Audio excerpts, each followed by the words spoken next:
అందమైనటువంటి కథతో జీవిత సత్యాన్ని నేర్చుకుందాం. Welcome to Keerthi creatives. నేను మీ కీర్తనారెడ్డి.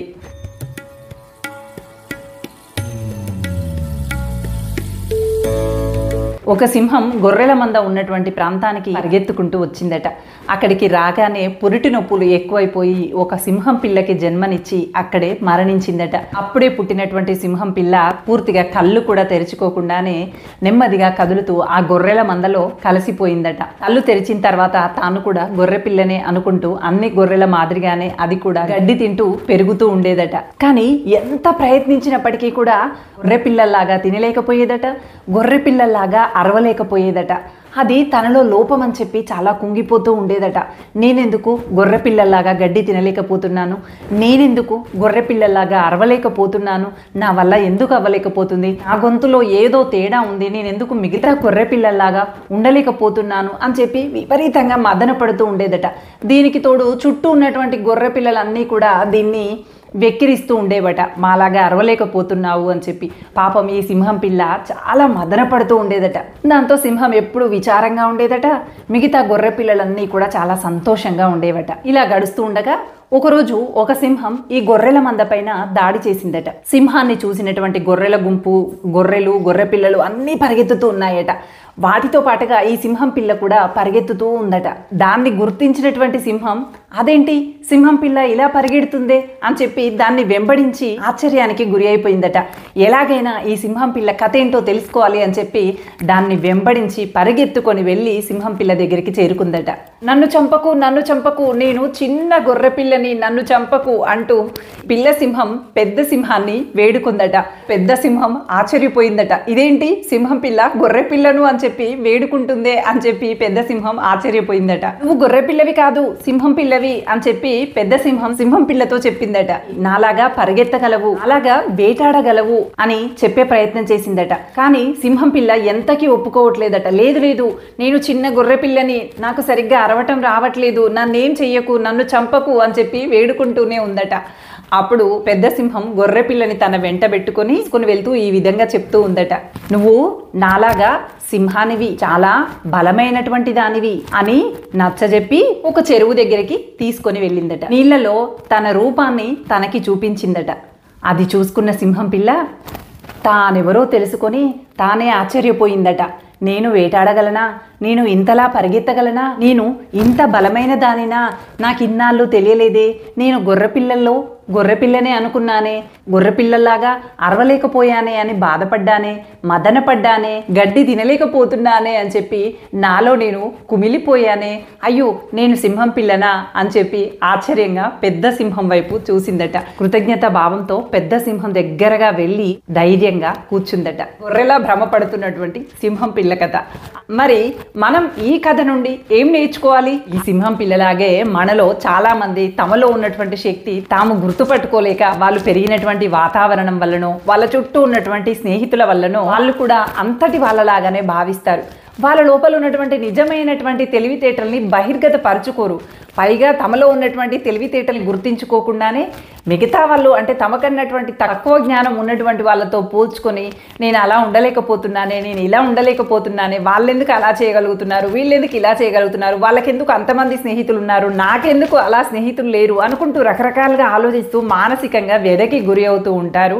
దీన్ని ఆసరగా తీసుకొని ఎప్పుడైతే మీరు తక్కువగా ఫీల్ అవుతున్నారో అప్పుడు ఈ చుట్టుపక్కల వాళ్ళు మిమ్మల్ని ఇంకా అవహేళన చేస్తూ ఉంటారు. మీరు దాన్ని చూసి ఈ సింహం పిల్ల ఏ విధంగా అయితే నేను గొర్రె పిల్లని అనుకుంటూ మదన పడిపోయిందో, మీరు కూడా మీ లోపల ఉన్నటువంటి తెలివితేటల్ని, మీ లోపల ఉన్నటువంటి గొప్ప జ్ఞానాన్ని గురించి ఆలోచించటం మరచిపోయి ఈ మిగతా ఉన్నటువంటి వాళ్ళ గురించి ఆలోచిస్తూ వాళ్ళ మెప్పు ఎలా పొందుదామా, వాళ్ళలాగా మనం ఎప్పుడు చేద్దామా, వాళ్ళలాగా ఎప్పుడు ఆలోచిద్దామా అనేటువంటి పరంపరలో ఆలోచన తీరులో పడి మిమ్మల్ని మీరు కోల్పోతూ ఉంటారు. మీ లోపల ఉన్నటువంటి జ్ఞానాన్ని మీరు పసిగట్టలేకపోతూ ఉంటారు.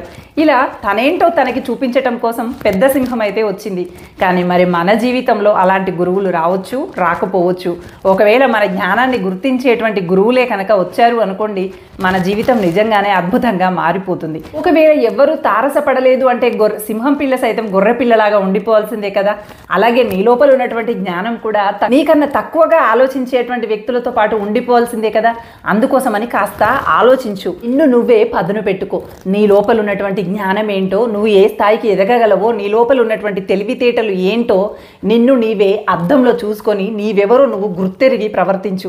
విధివశాత్తో దురదృష్టం వల్లనో ఏదో అనుకోని సంఘటన వల్లనో నీకన్నా తక్కువ ఆలోచన పరిజ్ఞానం ఉన్నటువంటి వాళ్ళతో కలిసి బ్రతకాల్సినటువంటి పరిస్థితులు నీ చుట్టూ ఉన్నాయేమో ఒక్కసారి గమనించుకో. సింహం పిల్ల చెరువులో తన బింబం తను చూసుకొని తను సింహాన్నే అని ధైర్యంగా ముందడుగు వేసినట్లే నిన్ను నీవు ఆత్మవిమర్శ చేసుకొని నీ హృదయ దర్పణం, నీ హృదయం అనేటువంటి అద్దంలో నిన్ను నీవు ఆవిష్కరించుకొని ధైర్యంగా ముందడుగు వేయి. ఖచ్చితంగా నీ లోపల శక్తి ఉంది, తెలివితేటలు ఉన్నాయి, గొప్ప స్థాయికి చేరుకోగలవు. కావాల్సిందల్లా నీ పైన నీకు నమ్మకం మాత్రమే, అంతే తప్ప నీ చుట్టూ ఉన్నటువంటి వాళ్ళు నిన్ను తక్కువగా చూస్తూ ఉన్నారనో, నిన్ను ఎవరో మెచ్చుకోలేదనో, వాళ్ళలాగా నువ్వు చేయలేకపోతున్నావు అని చెప్పి ఎప్పుడూ కూడా బాధపడకు. నీ లోపల ప్రత్యేకమైనటువంటి తెలివితేటలు ఉన్నాయి అని గుర్తుపెట్టుకో. నీవు ఏ అంశం పట్ల ప్రతిభ కలిగి ఉన్నావు, ఏ అంశంలో అయితే రాణించగలుగుతావో ఆ అంశాన్ని వెతుక్కొని ఆ అంశం పట్ల నీ ప్రయత్నాన్ని మొదలుపెట్టు. ఖచ్చితంగా నీవు అనుకున్నది సాధిస్తావు. నలుగురికి ఆదర్శప్రాయమైనటువంటి జీవితాన్ని కూడా గడుపుతావు. అలా కాకుండా ఈ నలుగురిలో నారాయణ అనుకుంటూ ఆ గొర్రెలాగా నేను ఉండలేకపోతున్నానే, ఆ గొర్రెలాగా నేను అరవలేకపోతున్నానే, ఆ గొర్రెలాగా నేను తినలేకపోతున్నానే అనుకుంటూ కూర్చుంటే నువ్వు గొర్రెవు కాదు కదా. నువ్వు గొర్రెవు అయినప్పుడు మాత్రమే అలా బాధపడాలి. నువ్వు గొర్రెవు కానప్పుడు ఎందుకు ఈ గొర్రెల గుంపులో నేను సమానంగా ఉండలేకపోతున్నాను అని చెప్పి ఆలోచించటం సరైనది కాదు కదా. నువ్వు సింహానికి తన బలం తనకి తెలియనట్టుగానే నీకు నీ లోపల ఉన్నటువంటి జ్ఞానము నీకు తెలియట్లేదు. అందుకే నీ లోపల శక్తిని వెలికి తీయటానికి నీ పాలిట గురువునై నేను వచ్చాను. గొప్పగా ఆలోచించగలవు, అందరికన్నా మరింత ప్రత్యేకంగా నీ పనులు చేసి చూపించగలవు అనేటువంటి వ్యక్తివి నీవు అని నీ తెలియజెప్పటం కోసమే నీ ముందుకు నేను వచ్చాను అనేటువంటి విషయాన్ని అర్థం చేసుకొని ధైర్యంగా చేయాలనుకునేటువంటి పనిపైన పూర్తి ఏకాగ్రతతో తెలియనటువంటి విషయాలను తెలుసుకుంటూ అనుకున్నటువంటి లక్ష్యం వైపు ముందడుగు వేయి. సింహం పిల్లలాగా ఇక్కడ మనం కూడా మనలో ఉన్నటువంటి బలం మనం తెలుసుకోలేక మనకన్నా జ్ఞానం తక్కువగా ఉన్నటువంటి వాళ్ళతో, మనకన్నా తక్కువ విలువలు కలిగినటువంటి వాళ్ళతో స్నేహం చేస్తూ మన విలువ మనం తెలుసుకోకుండానే బాధపడుతూ ఉంటాము. నిన్ను నీవే నిరూపించుకోవాలి అనేటువంటిది గుర్తు పెట్టుకొని ముందుకు సాగు. లేదు అంటే నీకెంతో తెలివి ఉన్నప్పటికీ కూడా ఈ గొర్రెల గుంపులో కలిసి సింహం మదన పడ్డట్టుగానే నీకన్నా తెలివి తక్కువ, విలువలు తక్కువ ఉన్నటువంటి వ్యక్తులతో కలిసి జీవితకాలం నువ్వు కూడా మదన పడుతూనే ఉంటావు. అంతేకాదు నీకన్నా తెలివి తక్కువ వాళ్ళతో, నీకన్నా విలువలు పాటించినటువంటి వాళ్ళతో మాటలు పడుతూ అవమానాలని కూడా ఎదుర్కోవాల్సి వస్తుంది. ఈ లోపల ఉన్నటువంటి ప్రతిభ ఏంటి, నువ్వు ఏ అంశంలో రాణించగలుగుతావు, నిన్ను నీవుగా నీకు చూపించటం కోసమే ఈ మాటలు నేను చెప్తున్నాను అన్నట్టుగా భావించి నువ్వు తలపెట్టాలనుకునేటువంటి పనిని ఈ క్షణమే ఒక ప్రణాళికాబద్ధంగా పట్టువదలని దృఢ సంకల్పంతో మీరు అనుకున్నవన్నీ సాధించి జీవితంలో గొప్ప స్థాయికి చేరుకోవాలని కోరుకుంటూ thank you for watching. Bye. ఒకరు మీకు చెడు చేసినంత మాత్రాన మీరు వారికి చెడు చేయవలసినటువంటి అవసరం లేదు. వారికి చెడు జరగాలనో చెడు చేయాలనో ఆలోచిస్తూ మీ విలువైనటువంటి ఆలోచన విధానాన్ని ఎప్పుడూ వృధా చేయకండి. కర్మ ఫలితంగా కాలధర్మంలో వాళ్ళే అట్టడుగు స్థాయికి చేరుతారు. ఎలా అంటారా, ప్రశాంతంగా సాగుతున్నటువంటి నీటిలో ఎవరైనా ఒక రాయిని విసిరారే అనుకోండి, ఆ రాయి అనేది కాసేపు వరకు ఆ నీటిలో అలజడిని సృష్టించి బురద నీరుగా మార్చగలుగుతుంది. కానీ కాలక్రమేణా ఆ నీరు మళ్ళీ స్వచ్ఛమై పారుతుంది. ఆ రాయి మాత్రం అట్టడుగు స్థానానికే చేరుతుంది. నీళ్ళని ఎంతసేపు చెదర్చగలిగిందో చెప్పండి. అలాగే ఇలాంటి మూర్ఖపు స్వభావం కలిగినటువంటి వాళ్ళు కాలధర్మంలో కాలక్రమేణా ఖచ్చితంగా అట్టడుగు స్థాయికే చేరుతారు. అందుకోసమని మీ ధర్మాన్ని మీరు పాటిస్తూ ముందుకు వెళ్ళండి. మనకు చెడు చేసిన ప్రతి ఒక్కరికి మనం చెడు చేయాలి అని చూసుకుంటూ సమయాన్ని ఎక్కడా వృధా చేయవద్దు. కాలధర్మం తన పని తాను చేసుకుంటూ వెళుతుంది. మీరు మాత్రం స్వచ్ఛంగా మీ పనిని చేసుకుంటూ ముందుకు వెళ్ళిపోండి. ఎదుగు బొదుగు లేకుండా ఉన్న చోటే ఉండిపోయాము అంటే దాని అర్థం ఏంటంటే మనం వృధా చేసినటువంటి కాలమే మనల్ని మన జీవితంలో ఎదుగు బొదుగు లేకుండా అక్కడే దురదృష్టవంతులుగా నిలబెడుతుందట. అందుకని సమయాన్ని వృధా చేసుకోవటం కాదు, సమయాన్ని ఏ అంశాలకి ఎంతెంత స్థాయిలో ఏ విధంగా ఉపయోగించుకోవాలో తెలిసినటువంటి వ్యక్తి ఖచ్చితంగా జీవితంలో అదృష్టవంతుడిగా ముందుకు సాగుతారట.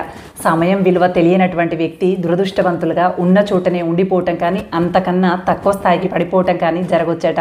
అందుకని సమయాన్ని ఏ అంశాల పట్ల ఎంతెంతగా వెచ్చించాలో తెలిసినటువంటి వ్యక్తులుగా మిగిలిపోదాం.